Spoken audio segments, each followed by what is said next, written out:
this whole study of the biome, if I may digress, I'm a bit of a historian. They set up the Human Genome Project about 1993 or so to study the genes of, to sequence out the entire genome of a human being. And within 2 years, they realized, maybe within a year, that there weren't enough cells in the body to account for us.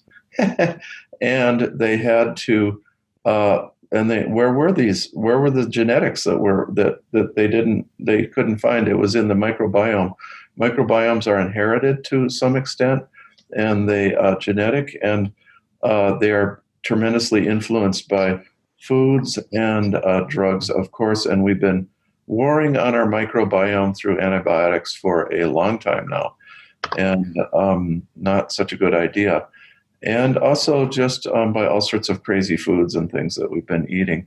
So we've been upsetting the microbiome both on the membranes and inside. Now they, even in the last year, this is like in the last 6 months, they even think there's a microbiome and microfilms in the blood, which I couldn't even hardly conceive of. Like, the blood's supposed to be bacterial free, but somehow there's even a microbiome there as well.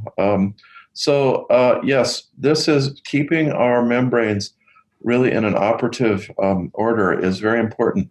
Also, I wish I had these papers, but it came out about 10 years ago, so it lapsed out of my mind. But research on the damage caused by a single course of antibiotics causes damage to the microbiome for up to 10 years.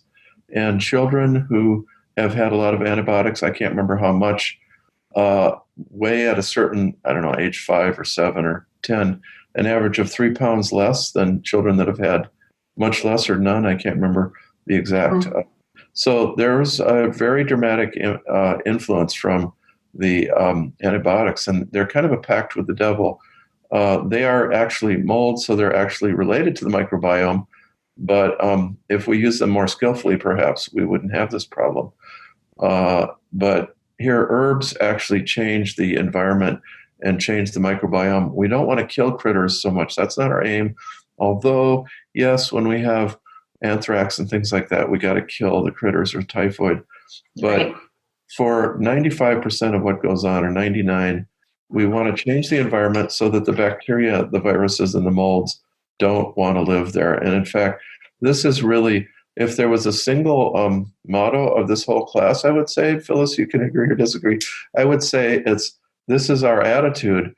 Don't think about critter killing, think about changing the environment. Right, changing the terrain. Visit us at the Matthew Wood Institute of Herbalism.com.